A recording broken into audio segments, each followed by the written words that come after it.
एक दिन आत्मदेव मरने के लिए जा रहे थे तो एक महात्मा ने रोका, ब्राह्मण ये क्या कर रहे हो? कथम रोदसी विप्रत्वम काते चिंतावलीयसी बत्तुम सत्वरमय्यम स्वस्य दुखस्य कारणम। देखने में तो बड़े समझदार से जान पड़ते हो, पर कितना मूर्खता भरा कर्म कर रहे हो, मरने जा रहे हो।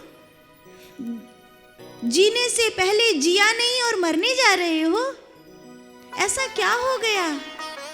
बाबा मेरे घर कोई संतान नहीं है, मेरे घर कोई वंशज नहीं, मेरा कोई बेटा नहीं।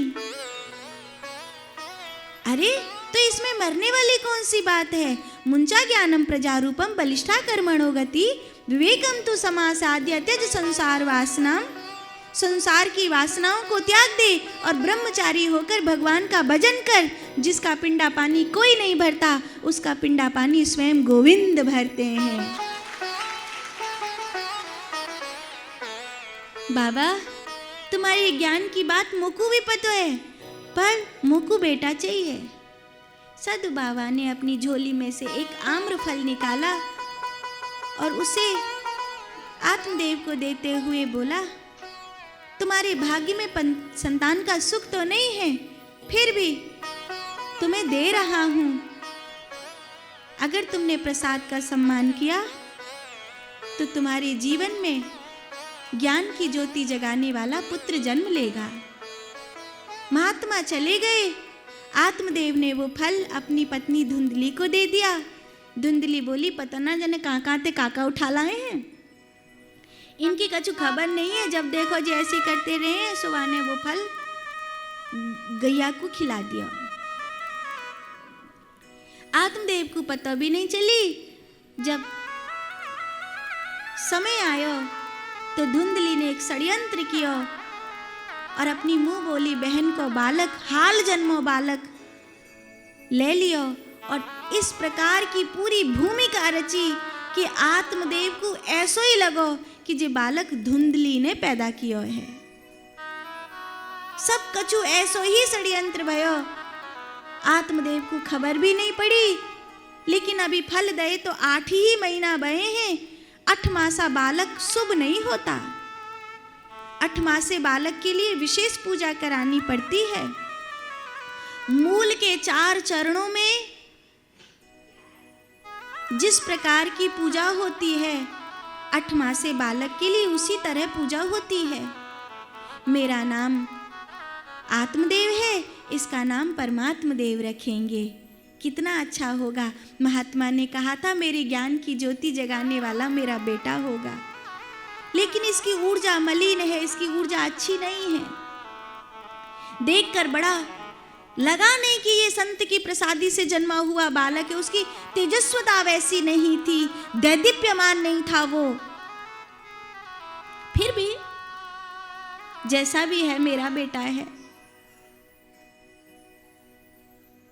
धुंधली ने कहा नहीं, इसके लिए सारा कष्ट हमने सहा है, इसलिए इसका नाम हमारे नाम पर रखा जाए। तो धुंधली के नाम पे उसके बेटे का नाम धुंधकारी रख दिया। जिस फल को गऊ को खिलाया गया था, उस फल के प्रताप से एक पुत्र जन्मा, उसका नाम गोकर्ण हुआ। धीरे धीरे दोनों बड़े होने लगे।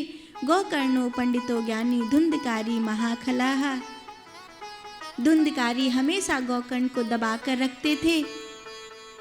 गोकर्ण जी हमेशा धुंधकारी को समझाते समझाते समझाते, लेकिन धुंधकारी हमेशा गोकर्ण जी को सताता। धुंधली उसका साथ देती, मजा ले लेके दोनों मैया बेटा उसको सताते, खूब सताते। लेकिन एक दिन ऐसा आया जब घर की सारी संपत्ति धुंधकारी ने वैश्याओं में, जुआ घरों में खत्म कर दी।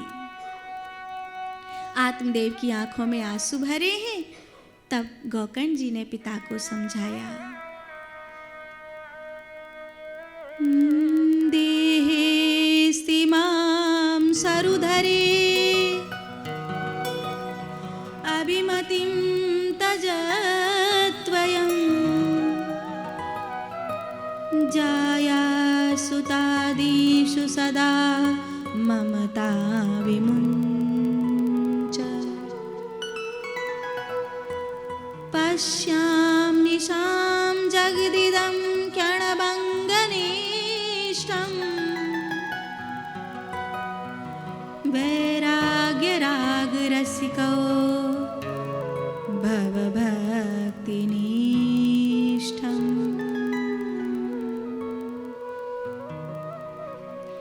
देह के अभिमान को छोड़ो, इस संसार के भ्रम को छोड़ो और अब परमात्मा को भजो। असार खलु संसारः, ये संसार असार है। अब परमात्मा की ओर चलो। आत्मदेव ने संन्यास ले लिया, गोकर्ण जी भी तीर्थ यात्रा पर चले गए। अब तक तो दोनों मैया बेटा एक टोली में ही रहते थे, दोनों की खूब घुटती थी। लेकिन जब गोकर्ण चले गए, जब आत्मदेव चले गए और धुंधकारी अपनी माँ के आखिरी गहने नोच कर वेश्या को पहनाने लगा, तब धुंधली की आत्मा को एहसास हुआ कि मैंने कितनी बड़ी भूल करी। ये सुख मेरे पति के होने से था। एक वो था जिसने हमेशा मुझे सजा कर रखा, और एक ये है जो मेरे गहने नोच नोच कर वेश्याओं को पहना रहा है।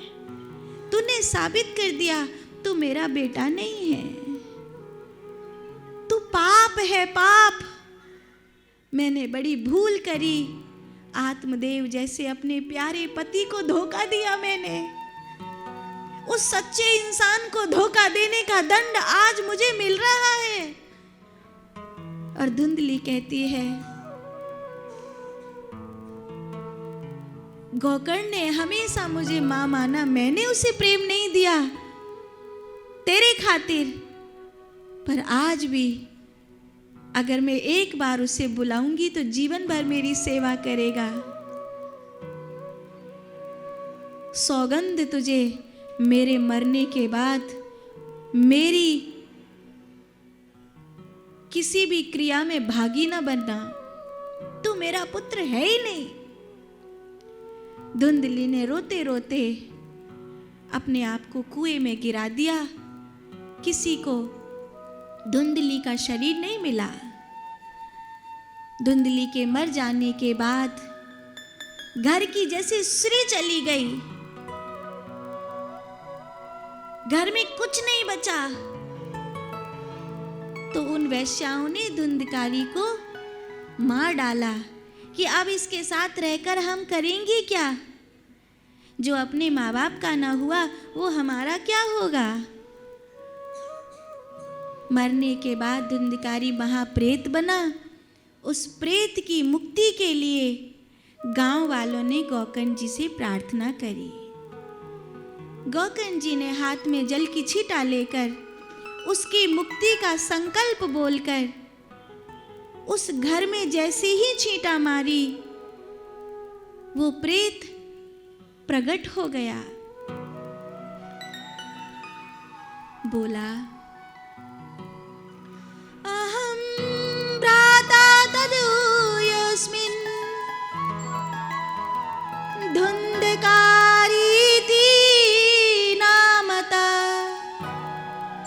स्वकयेनेव दोषेण।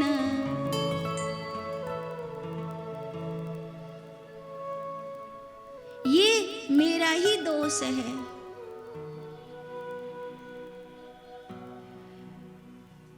मैंने अपने पिता के पुण्य खत्म कर दिए। मैंने अपनी माता की आंखों में अंतिम समय आंसू भर दिए। मेरी मुक्ति कैसे होगी?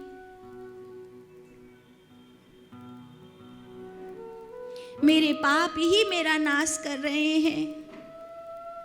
तब गोकर्ण जी ने उस प्रेत की मुक्ति के लिए अपना भजन दिया, लेकिन तब पर भी वह मुक्त नहीं हो रहा था। शांत तो हो जाता था पर मुक्त नहीं हो रहा था। तब भगवान सूर्य नारायण ने बताया, श्रीमद् भागवतान मुक्ति सप्ताह वाचनम कुरु। जब गौकर्ण जी तरसती सी आंखों से सूर्य की ओर देख रहे थे, तो भगवान सूर्य ने ये ज्ञान दिया कि भागवत ही इसको मुक्त कर सकती है। गौकर्ण जी ने पूरे गांव को इकट्ठा कर लिया और पितृ कलश की स्थापना करवाकर एक हरे बांस को गाड़ कर प्रेत की मुक्ति के लिए कथा सुनाई। 7 दिन में प्रेत की मुक्ति हुई। धन्यम भागवती वार्ता प्रेत पीड़ा विनाशिनी, सप्ताहो अपि ते धन्य कृष्ण लोक फलप्रदा। वो प्रेत मुक्त होकर कहता है, धन्य ही ये भागवत की कथा जो मुझ जैसा प्रेत मुक्त हो गया। गौकर्ण जी को प्रणाम करके कहा, आप मेरे भाई ही नहीं, आप मेरे सद्गुरु हैं। प्रेत मुक्त हो गया। पूरा गांव आनंद में झूमने लगा। वो समय था आषाढ़ के महीने में शुक्ल पक्ष की नौमी से लेकर गुरु पूर्णिमा का दिन था। अन्ये वा बहवो सन्ति श्रोतारो मम निर्मला, आनि तानि विमानानि न तेषां युगपत्कथाः। क्या सबकी मुक्ति नहीं होगी? तब देवताओं ने कहा, भागवत से जो जो मांगता है उसको वही मिलता है। धुंधकारी ने प्रायश्चित करके मुक्ति मांगी है, इसीलिए धुंधकारी को मुक्ति मिली है। भागवत तो झोली भरने वाला ग्रंथ है। गौकर्ण जी राजी हुए, प्रेत मुक्त हो गया, गांव सुखी हो गया।